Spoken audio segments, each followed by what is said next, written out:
All right, guys, good. The ellipticals here are a very good cardio machine.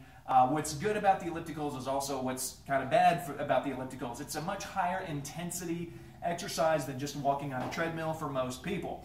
But sometimes it's too hard for people to spend a significant amount of time. So if you're starting in the gym, if you're just starting your exercise habits, you may find that you can only go a couple of minutes on the elliptical to start with. You're really going to feel a burn in the legs, and it may be very difficult to spend any more than just a couple of minutes. Okay, but let me go over some basic things on how to use the elliptical, because I think if you make yourself do it even for a couple of minutes, your time will improve and you'll realize that you like the machine a lot. Okay.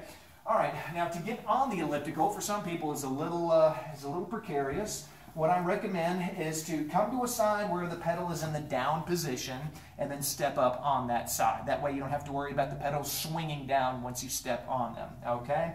So put your feet all the way to the front of the pedals. That will reduce a little bit of torque on the knees, okay? Don't keep them back here. Put the toes all the way to the front. That'll take a little bit of pressure off the knees, okay? Okay.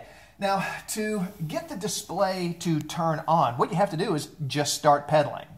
You're kind of like the on button to this machine. You're sort of the Energizer bunny. You sort of have to pedal to make the machine work. So you can either put your hands here on the outside handlebars to allow them to move at the same time as your legs, or you can just use these center handlebars and just let your legs do all the work. It's just really whatever you want to do on that particular day.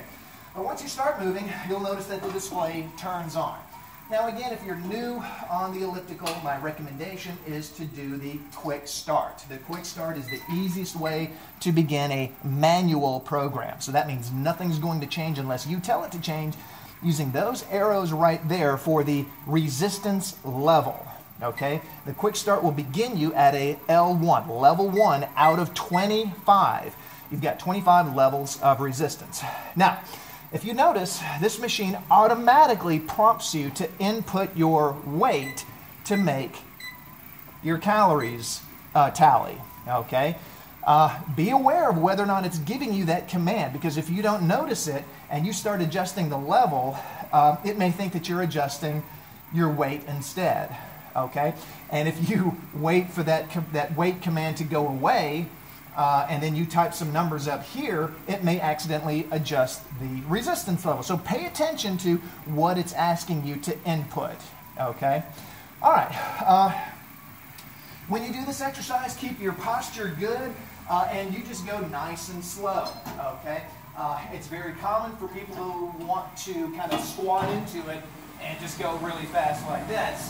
Okay, but that's going to burn you out in no time. So try to keep your posture good, go nice and slow.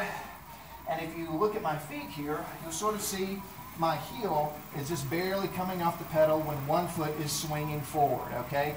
So that kind of tells me that this person is naturally shifting their weight from one foot to the next, okay? And so if you're new on the elliptical, my recommendation is to start at a nice low level. Keep it all the way down at a 1 until you get used to it, okay? All right. Now, if you're a little more of a pro, a little more athletic, you may want the machine to do an automatic program instead of a quick start, okay? I recommend either the hill program or the random program. With those two programs, the resistance level is going to change automatically to take you through a pre-designed workout. So there will be built-in intervals to get your heart rate much higher during those intervals, okay? And just ignore the fat burn program. There's nothing magical about the fat burn program. You're actually burning more calories and therefore facilitating more fat loss if you did the cardio program. So just kind of ignore those two words and those two programs. It doesn't really mean anything. It's kind of antiquated terminology on these machines. But anyway, it's a good machine. Give it a shot, and I think you're going to like it, okay?